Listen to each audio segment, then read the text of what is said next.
Hello everyone, welcome to clinical diagnosis. और आज हम लोग कुछ क्वेश्चंस डिस्कस करने वाले हैं जो हमारे प्रीवियस ईयर क्वेश्चंस में आ चुके हैं एग्जामिनेशंस में। ठीक है, तो सबसे पहला हम लोग क्वेश्चन है ऑप्टिक डिस्क। तो ऑप्टिक डिस्क क्या होता है ये हम लोग जानेंगे। तो हमारा आईबॉल है, तो आईबॉल जो है हमारा, उससे निकलती है एक क्रेनियल नर्व जिसका नाम है क्रेनियल नर्व नंबर 1, जो कि है ऑप्टिक नर्व। ठीक है, इस ऑप्टिक नर्व के अराउंड जो भी एरिया होता है टिश्यू का, उसे हम लोग ऑप्टिक डिस्क कहते हैं। ठीक है, ये है ऑप्टिक डिस्क।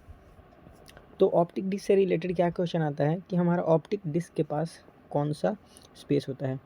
ऑप्टिक डिस्क के पास एक स्पेस होता है, स्पेस जिसे हम लोग ब्लाइंड स्पॉट कहते हैं। ठीक है, अब ये ब्लाइंड स्पॉट क्या होता है?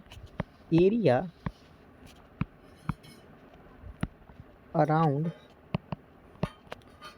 द ऑप्टिक डिस्क, ठीक है, at 15 degree angle. 15 degree angle के अराउंड जो भी एरिया होता है वो है हमारा ब्लाइंड स्पॉट। तो ये ब्लाइंड स्पॉट जो है एक्चुअली है क्या? अब ये ब्लाइंड स्पॉट का सिग्निफिकेंस है कि यहाँ पर नो इमेज फॉर्म, ठीक है, कोई इमेज फॉर्म नहीं होता है। क्यों? बिकॉज क्योंकि यहाँ पर no rod cells, no cone cells नहीं होते हैं, प्रेजेंट नहीं होते हैं। दिस इज वाई कि ब्लाइंड स्पॉट में इमेज फॉर्म नहीं होता है। ठीक है, ये हमारा पहला क्वेश्चन। नेक्स्ट क्वेश्चन की तरफ चलते हैं। Power of lens. Power of lens एक क्वेश्चन आता है कि इससे क्या क्वेश्चन आता है।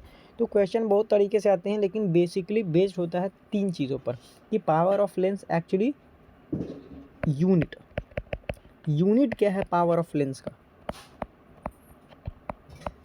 पावर ऑफ लेंस का यूनिट क्या है? तो इसे यूनिट में हम लोग डायप्टर में हम लोग मेज़र करते हैं। और ऐसा क्या है कि हम लोग कैसे जानेंगे कि हम कितने डायप्टर का लेंस किस डिफेक्ट में हम लोग यूज़ करते हैं। तो एक्चुअली क्वेश्चन आता है कि अगर पावर जो है, पावर अगर पॉजिटिव है किसी लेंस का पावर पॉजिटिव है, तो हम लोग समझ जाएंगे कि वो कॉन्वेक्स लेंस की बात की जा रही है। ठीक है, और अगर निगेटिव है पावर किसी लेंस का, तो वो हम लोगों का कॉनकेव लेंस की बात की जा रही है। नॉर्मल ये क्वेश्चन आता है कि अगर हमारे लेंस का पावर पॉजिटिव में है तो बताइए कि जो लेंस लगा हुआ है वो कौन सा लेंस है, वो किस टाइप का लेंस है। और ये जो दोनों जो लेंस है ये टाइप ऑफ स्फेरिकल लेंस के टाइप्स हैं।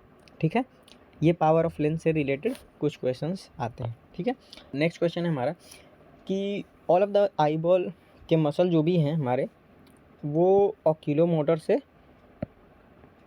क्या होते हैं, सप्लाई किए जाते हैं। तो कौन से ऐसे मसल्स हैं जो कि हमारे ऑक्यूलोमोटर नर्व से सप्लाई नहीं किए जाते हैं?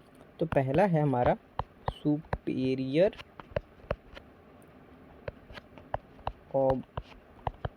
ऑब्लिक मसल, और दूसरा है हमारा लैटरल रेक्टस मसल। ठीक है, अब ये क्या है कि क्वेश्चन ये कहता है कि कौन सा नर्व जो है सुपीरियर ऑब्लिक मसल को सप्लाई करता है। तो वो है ट्रॉक्लियर नर्व, और लैटरल रेक्टस को एब्डुसेंस नर्व, ठीक है, trochlear nerve and abducens nerve. तो ये हमारा नर्व सप्लाई जो कि क्वेश्चन आता है, ठीक। नेक्स्ट क्वेश्चन क्या है हमारा कि a 6-year-old with diagnosis of chlamydia conjunctivitis, क्या है, chlamydia conjunctivitis admitted in the ward. Based on this diagnosis the nurse should further investigate for, investigate यानी कि पहले क्वेश्चन को समझते हैं कि एक 6 साल के बच्चे हैं, 6 साल का बच्चा है जो कि क्लेमीडिया कंजक्टिवाइटिस की वजह से वार्ड में एडमिटेड है। तो नर्स जो है फर्दर कौन सा इन्वेस्टिगेशन करेगी ये हम लोगों को बताना है, ठीक। और drug of choice for chlamydia conjunctivitis क्या होगा। तो सबसे पहले हम लोग चीज़ों को समझते हैं और क्या है। तो क्लेमीडिया कंजक्टिवाइटिस क्या है, तो हम लोग जैसे जानते हैं chlamydia is a STD, sexually transmitted disease के अंदर आती है, ठीक। लेकिन ऐसा क्या चीज़ है जो हम लोगों को सस्पेक्ट करना चाहिए, तो आंसर है कि सेक्सुअल अब्यूज़ के लिए बच्चे को हम लोग असेस करेंगे और फर्दर इन्वेस्टिगेट करेंगे। अब इसको करेंगे कैसे, तो उससे पहले हम लोग जानते हैं कि drug of choice for chlamydia conjunctivitis क्या है। तो एजिथ्रोमाइसिन, ठीक है, azithromycin as a drug of choice for chlamydia conjunctivitis हम लोग इस्तेमाल करते हैं। और अब सेक्सुअल अब्यूज़ को कैसे हम लोग असेस करेंगे, क्योंकि डायरेक्टली पेशेंट को जाकर हम ये नहीं पूछ सकते हैं कि आपके साथ कुछ ऐसा गलत हुआ है या नहीं हुआ है। तो how will deal this patient, तो हम लोगों को हमारे हॉस्पिटल के नर्सिंग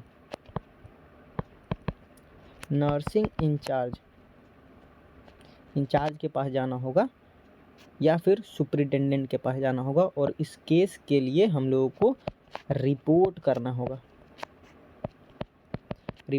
होगा कि हमारे पास ऐसा पेशेंट आया है और हम इस चीज़ को सस्पेक्ट कर रहे हैं कि सेक्सुअली अब्यूज़ किया गया है बच्चे को, क्योंकि क्लेमीडिया कंजक्टिवाइटिस एक ऐसा बीमारी है जो कि इसी की वजह से हो सकता है, ठीक है। तो ये क्वेश्चन बहुत इंपॉर्टेंट है। नेक्स्ट हम लोग देखते हैं कि स्नेल्स चार्ट, ठीक है। स्नेल्स चार्ट क्या है, एक असेसमेंट टूल है, क्या है, असेसमेंट टूल है, जिसकी मदद से हम लोग क्या चेक करते हैं, एक्विटी ऑफ आई, ठीक है। आई एक्विटी यानी कि पेशेंट जो है या फिर कोई भी नॉर्मल इंसान का जो आई है वो कितने दूर तक देख सकता है, या फिर हम लोग इसको अकोमोडेशन बोलते हैं, अकोमोडेशन, ठीक है। तो हम लोग अकोमोडेशन चेक करते हैं। नॉर्मली एक क्वेश्चन और है कि अगर पेशेंट या फिर एक बच्चा है जो 2 साल से छोटा है तो उससे के लिए हम लोग क्या इस्तेमाल करते हैं, तो कलर्ड स्नेल्स चार्ट एक अलग से आती है। तो मैंने जो आपको यहाँ पे दिख रहा होगा ये है स्नेल्स चार्ट, जो कि कलर्ड नहीं है लेकिन बच्चों के लिए कलर्ड है। तो बस उसमें डिफरेंस यही रहता है कि जो भी आपको अल्फ़ाबेट्स दिख रहे हैं वो सारे के सारे अल्फ़ाबेट कलर्स में होते हैं, तो वो बच्चों को दिखाते हैं, क्योंकि बच्चों को डिफरेंस करने के लिए, क्योंकि congenital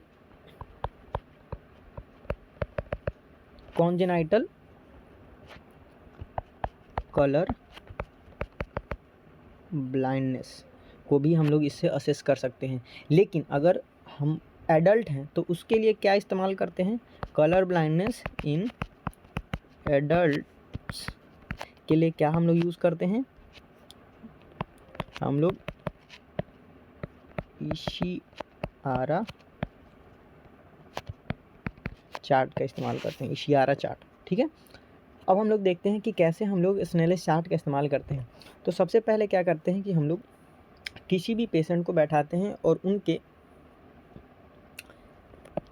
12 metre distance should be maintained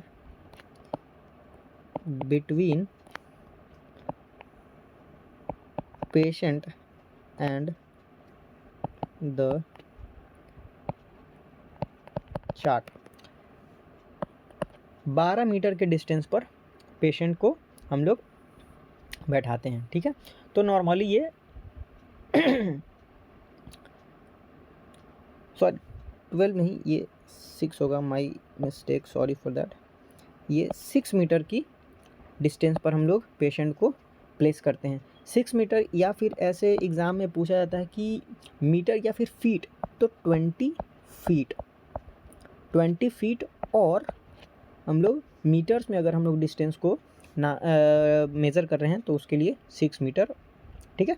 उसके बाद तो हम लोग देखते हैं कि अगर पेशेंट का 6/6 है तो इसका कहने का मतलब क्या है। A question will come in exam that what do you mean by saying that a patient is having 20/20 or 6/6 acuity of eye, ठीक है। तो इसके कहने का मतलब है कि कोई भी इंसान एक नॉर्मल इंसान है और एक पेशेंट है। तो किसी भी ऑब्जेक्ट को अगर नॉर्मल इंसान 20 मीटर की दूरी पर देख सकता है तो वो पेशेंट भी उस चीज़ को 20 मीटर की दूरी से देख पा रहा है, ठीक है। तो ये नॉर्मल कंडीशन है। लेकिन अगर क्या होता है कि एक नॉर्मल पर्सन है और एक पेशेंट है, तो हम लोग क्या करेंगे कि लिखते कैसे हैं इसको। मे बी हो सकता है कि क्वेश्चन में आए आपके कि पेशेंट का जो एक्विटी है 6/12 है, 6/12। तो इसका कहने का मतलब क्या है कि पेशेंट जो है सेम ऑब्जेक्ट को 6 मीटर की दूरी पर से देख सकता है, लेकिन वही ऑब्जेक्ट को नॉर्मल इंसान 12 मीटर की दूरी से देख सकता है, ठीक है। तो ये नॉर्मल कंडीशन है और ये हमारे एग्ज़ाम में कभी कभी पूछा जा सकता है कि किसी भी ऑब्जेक्ट को अगर कोई पेशेंट है जिसका एक्विटी 6/12 आ रहा है तो इसका कहने का मतलब क्या है, ठीक है। तो visual acuity of 6/12 means that a person sees a 6 metre what a person with normal vision sees the same object from a distance of 12 metre, okay. तो इसका मतलब क्या हुआ कि विजुअल एक्विटी जो है पर्सन का वो कम है in comparison to normal person, ठीक है। ये इतना है, ठीक। अब चलते हैं नेक्स्ट क्वेश्चन की तरफ। स्टोरेज ऑफ डोनर्स कॉर्निया, यानी कि कोई कॉर्नियल ट्रांसप्लांट के बारे में बात किया जा रहा है, ठीक है। तो हम लोग कॉर्निया को क्या करते हैं, स्टोर करते हैं, ठीक। तो उसके लिए क्या चाहिए, हम लोग मैक्सिमम लोग 7 to 14 डेज तक स्टोर कर सकते हैं, ओके। और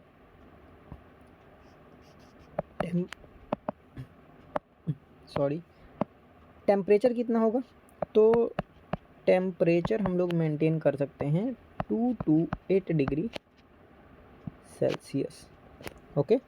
2 to 8 डिग्री सेल्सियस पर हम लोग नॉर्मली इस चीज़ को रखते हैं। तो ये भी एक क्वेश्चन है जो कि काफ़ी इंपॉर्टेंट है, कभी कभी एग्ज़ाम में आ सकता है। अब हम लोग कुछ टर्म्स के बारे में बात करेंगे जो कि एग्ज़ाम में नॉर्मल बेसिस पर आ सकता है आपके। तो पहला है टोनोमीटर। What is tonometer? तो नॉर्मल है, ये असेसमेंट टूल है, इंस्ट्रूमेंट है जो कि हम लोग इस्तेमाल करते हैं to measure the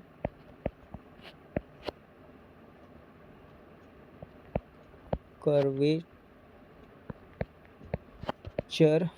of the cornea, okay। I am so sorry, ये इसकी बात की जा रही है, ओके। तो ये क्या है, केराटोमेट्री। केराटोमेट्री क्या है कि हम लोग क्या करते हैं, मेज़र करते हैं किस चीज़ को, हम लोग मेज़र कर सकते हैं इससे कर्वेचर ऑफ द कॉर्निया को। तो कर्वेचर ऑफ द कॉर्निया को हम लोग कैसे मेज़र करेंगे? तो ये है हमारा टूल, तो केराटोमेट्री से। ओके, तो अब हम लोग देखेंगे कि अगर हम लोगों को टोनोमेट्री इस्तेमाल कर रहे हैं तो क्या होगा। ठीक है, sorry for the disturbance, just a second. ठीक है, तो टोनोमेट्री, ओके, तो टोनोमेट्री क्या है? इस टूल को हम लोग इस्तेमाल करते हैं टू मेजर द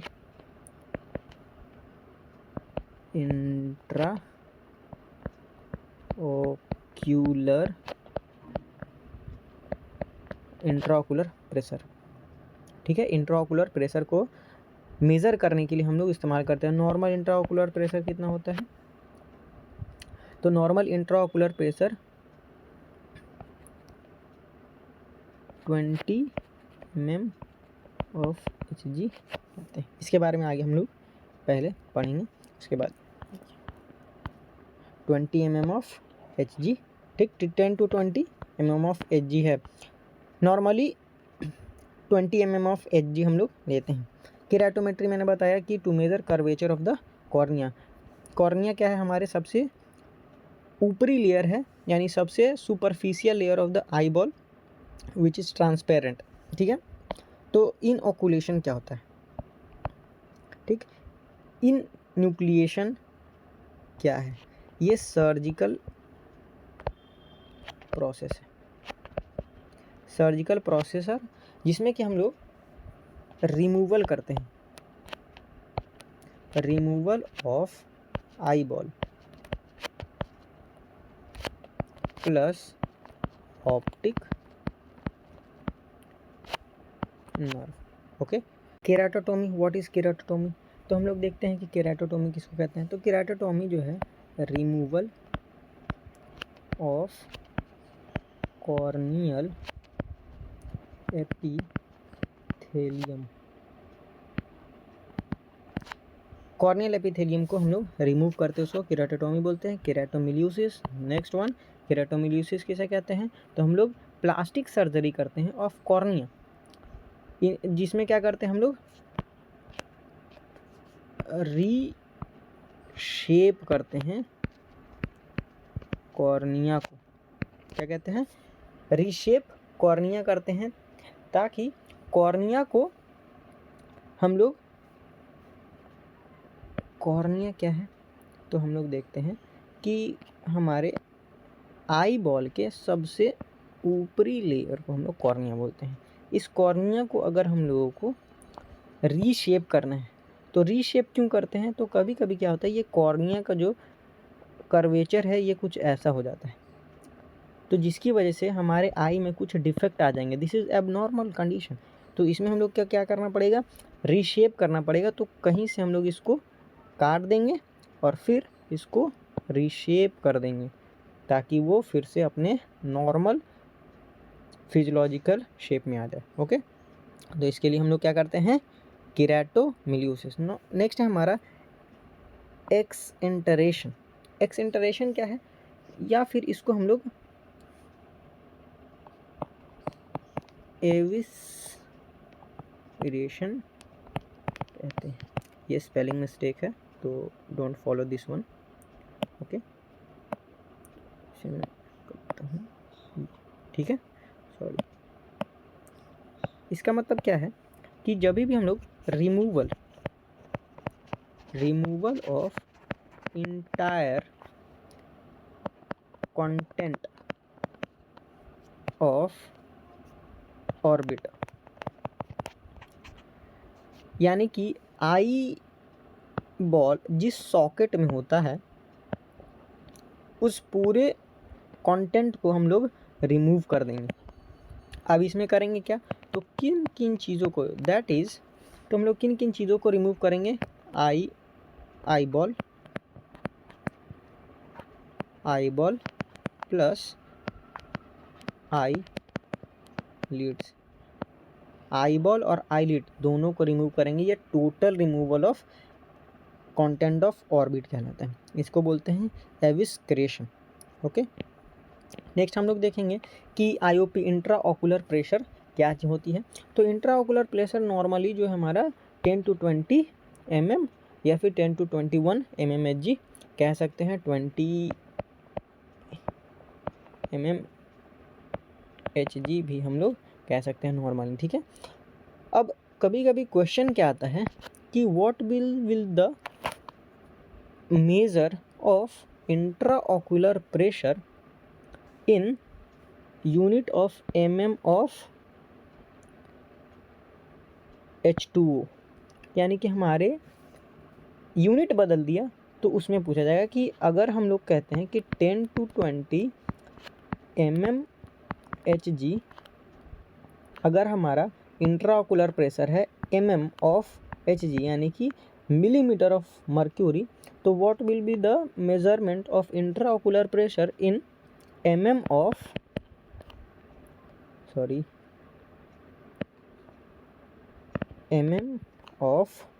H2O, ठीक है। तो इसका कहने का मतलब क्या है कि अगर कोई प्रेशर है, लेट मी एक्सप्लेन यू, ठीक है।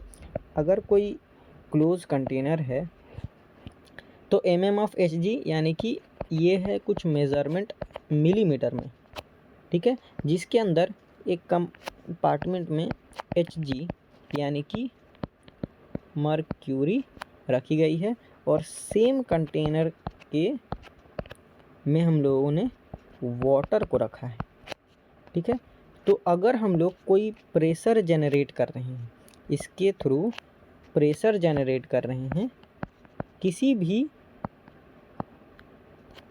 वजह से, तो अगर mm ऑफ Hg अगर इतना इंक्रीज़ होता है, मान लेते हैं कि ये 10 था और ये 20 है, तो अगर किसी पर्टिकुलर प्रेशर पर मर्क्यूरी का जो लेवल है वो 20 राइज होता है और सेम प्रेशर पर, तो सेम प्रेशर पर वाटर कितना राइज होगा, बस यही है हमारा कि एक्सचेंज करना है, बस हम लोग को कन्वर्ट करना है। तो कन्वर्जन में क्या करते हैं कि अगर कोई भी, तो नॉर्मली 1 mm ऑफ Hg यानी मर्क्यूरी जो है 13.6 mm ऑफ वाटर के इक्विवेलेंट है।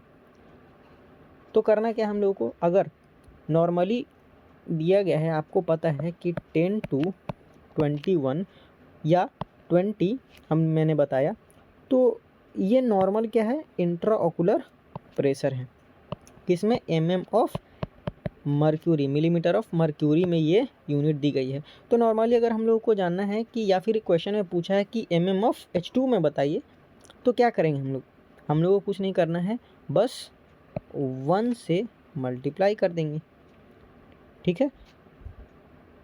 मल्टीप्लाई करना है किससे, 10 है, नॉर्मल मान लेते हैं, mm ऑफ Hg लेते हैं, तो how many mm of H2O मिलेगा, तो 13.6 को हम लोग क्या करेंगे, मल्टीप्लाई कर देंगे 10 से 13.6, ठीक है। ये हो जाएगा mm ऑफ H2O, ठीक है, नॉर्मली ये। तो आंसर क्या आएगा हमारा कि 130.6 mm ऑफ H2, ठीक। तो ये नॉर्मली हम लोगों को करना पड़ेगा, ठीक। ऐसे अब ICP क्या है, इंट्रा ऑकुलर प्रेशर तो हम लोगों ने जान लिया, इंट्रा क्रेनियल प्रेशर के बारे में हम लोग नेक्स्ट वीडियो में पढ़ेंगे, ओके। नेक्स्ट वीडियो में हम लोग इंट्राऑकुलर प्रेशर के बारे में पढ़ेंगे। नॉर्मली अभी मैं बता देता हूँ कि 5 से 15 मिलीमीटर ऑफ Hg होती है। आपको कमेंट बॉक्स में ये बताना है कि अगर इंट्राऑकुलर प्रेशर को हम लोगों को mm ऑफ H2O में अगर मेज़र करना है तो कितना आएगा नॉर्मल वैल्यू इंट्राक्रैनियल प्रेशर का, ओके। तब तक नेक्स्ट वीडियो के लिए थोड़ा सा इंतज़ार कीजिए और तब तक पढ़ते रहिए और आगे बढ़ते रहिए। Thank you for watching our channel. Thank you.